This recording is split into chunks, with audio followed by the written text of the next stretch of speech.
Olá, eu sou a Dora e hoje eu tô aqui pra falar sobre um livro muito especial.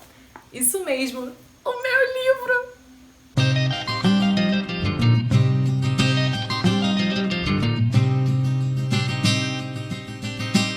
Dia 26 de outubro de 2022, eu finalmente lancei o meu livro chamado Ghostwriter e Autoria Invisível, Figurações na Ficção e no Campo Editorial, que na verdade é um livro que se originou através do meu trabalho de conclusão de curso da faculdade em letras. E a história de como o meu TCC veio basicamente a ser o livro foi a seguinte: eu terminei, apresentei meu TCC, me formei e falei, tá bacana. E aí eu vi uma oportunidade e mandei, mas eu mandei meio desacreditada pra editora. Eu realmente não botei nenhuma fé, tanto que eu até mandei meu currículo junto, assim, porque eu pensei, quando eles rejeitarem meu livro, vai que eles pelo menos me dão uma vaga de trabalho.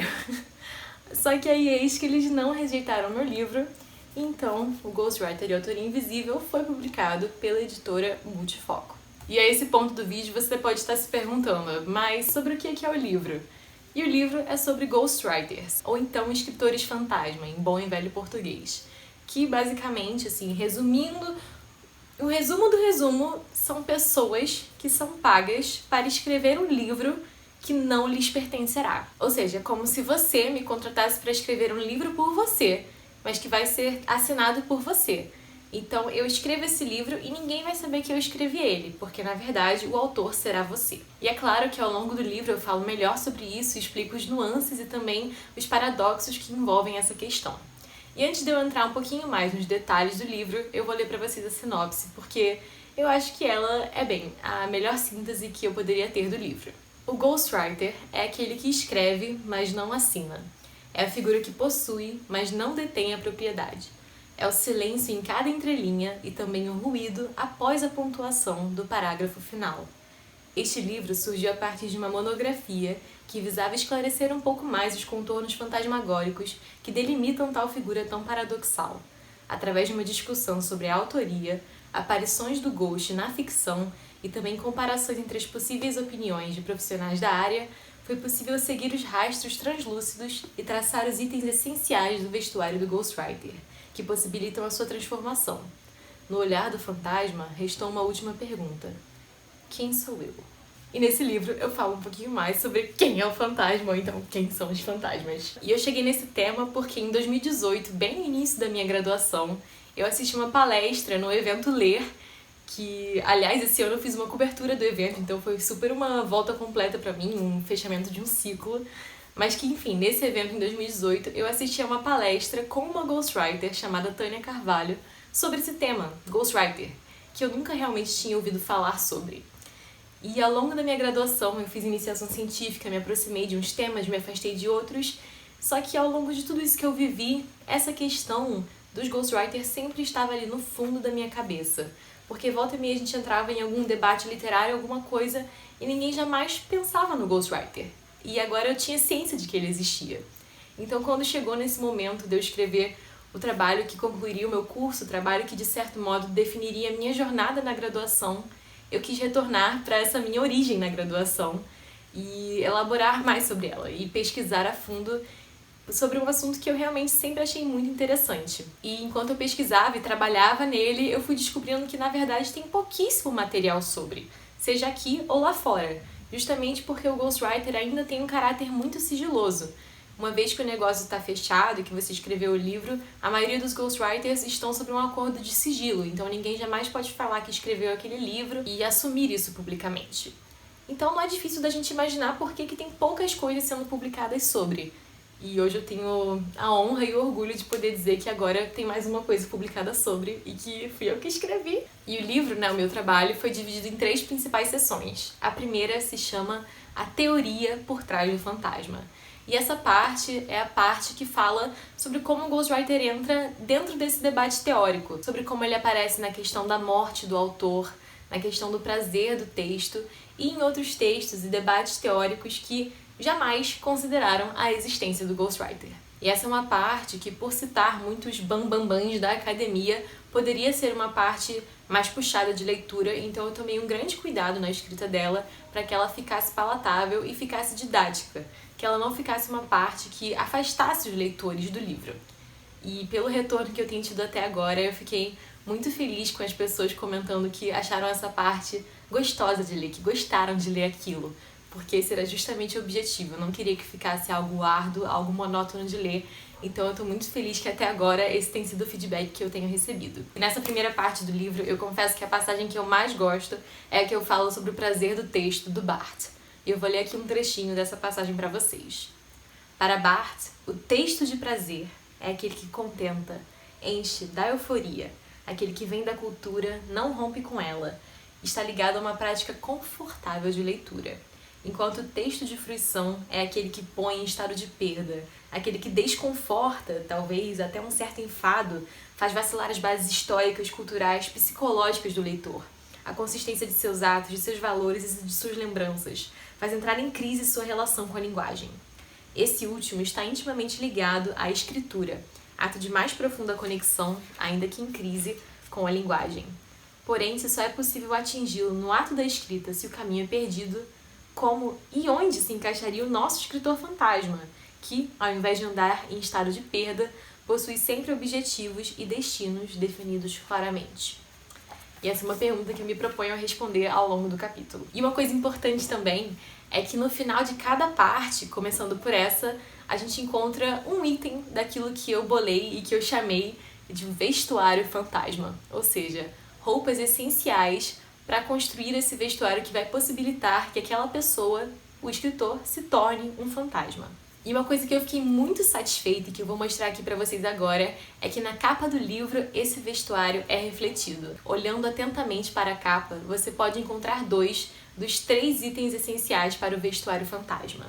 Nessa capa dá pra você encontrar os sapatos e também as luvas, que são justamente os primeiros itens que a gente conhece aqui no livro, nessas 2 primeiras partes, ao começar a falar sobre os Ghostwriters. Então eu fiquei muito feliz com o trabalho da Caroline Silva, que foi quem fez essa capa, e eu queria aqui publicamente parabenizar ela por isso. E seguindo então para a segunda parte do livro, as figurações do Ghostwriter, nela eu falo sobre como o Ghostwriter aparece na ficção, como ele aparece no livro Budapeste, do Chico Buarque, e também no filme O Ghostwriter.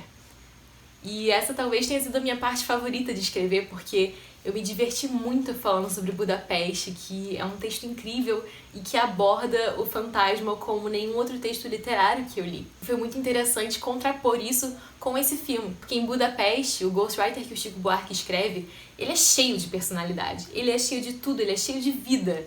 E foi muito legal contrapor isso com o fantasma do filme, interpretado pelo Ian McGregor, e que é um fantasma que não tem nome, ele não tem personalidade, ele é o cara mais sensal do mundo. E ter essas 2 pessoas diferentes representando o mesmo profissional, o Ghostwriter, foi muito interessante. E em Budapeste acontece uma parada muito interessante, que no final do livro o Ghostwriter ele é ghostado, ou seja, um outro Ghostwriter acaba escrevendo a história de vida dele. E eu vou ler aqui uma passagem que eu falo um pouco sobre isso.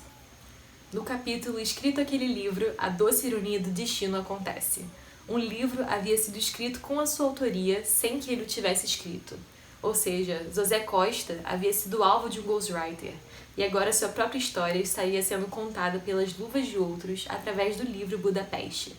Curiosamente, a atribuição de autoria ao seu nome foi o que bastava para que Kriska voltasse a olhá-lo com amor, pois, afinal, ele agora sabia escrever em húngaro, provando que as lições de Kriska tinham sido úteis. Ela já havia lido e relido seu livro inúmeras vezes, bem como Piche, e orgulhava-se imensamente de seu sucesso, colocando José numa posição que ele nunca estivera antes, a de uma autoria inesperada. E na terceira parte do livro, a aparição profissional do Ghost, eu entrevisto uma ghostwriter brasileira, a Tânia Carvalho, ela mesma, a primeira pessoa que me apresentou ao mundo do ghostwriter, e contraponho a entrevista dela com os dizeres de um ghostwriter britânico, o Andrew Crofts. Então a gente fica com essas 2 perspectivas. A perspectiva de uma ghostwriter brasileira no mercado literário brasileiro e a perspectiva de um ghostwriter inglês no mercado literário britânico. Então eu trago esse fantasma, que até então só estava no âmbito da teoria e no mundo da ficção, para o mundo real, e tento mostrar um pouco de como que é no dia a dia para esses profissionais. E a segunda metade desse capítulo é como se fosse o outro lado da moeda, porque eu falo dos respaldos legais, ou seja, as questões jurídicas envolvendo o ghostwriter. E para isso eu uso principalmente de exemplo o caso do livro da Bruna Surfistinha, o livro Doce Veneno do Escorpião, que é a autobiografia dela e que, ao mesmo tempo, é um dos poucos livros que a gente sabe publicamente que foi escrito por um ghostwriter, porque esse ghostwriter tentou processar ela para ganhar os direitos autorais do livro. E no meu livro eu destrincho um pouquinho esse caso e falo a minha percepção e a minha análise de tudo isso. E logo depois disso a gente chega na conclusão, na qual eu volto em todos esses tópicos, ressalto o vestuário fantasma e termino o livro. E tem uma coisa muito importante também depois disso, que é a entrevista completa com a Tânia Carvalho na íntegra. E que eu pessoalmente acho que é um material muito rico, porque, pelo menos quando eu pesquisei, eu não achei uma entrevista que entrasse tanto em detalhes sobre a profissão como essa que eu realizei com ela. Então eu acho que é um material muito legal para estudantes de jornalista, para quem tem interesse no assunto e para quem também, quem sabe, quer se tornar um ghostwriter. E todo esse livro só foi possível graças a Mazia Lemos, que foi a minha orientadora nesse trabalho, que me ajudou muito, me falando as partes em que eu estava pirando, as partes que estavam ótimas e sempre me incentivando a ir além. Então eu queria deixar essa mensagem aqui pra ela, porque ela foi realmente tudo pra mim nessa feitura do livro. E eu agradeço muito por toda a ajuda contínua que ela tem me dado ao longo desses meses. Ah, e uma coisa muito importante que eu não falei até agora é que você pode comprar o livro pelo site da editora diretamente comigo ou então pela rede de livrarias da Travessa, que ele está disponível em qualquer um dos três. E aí você pode só escolher o modo que você achar melhor.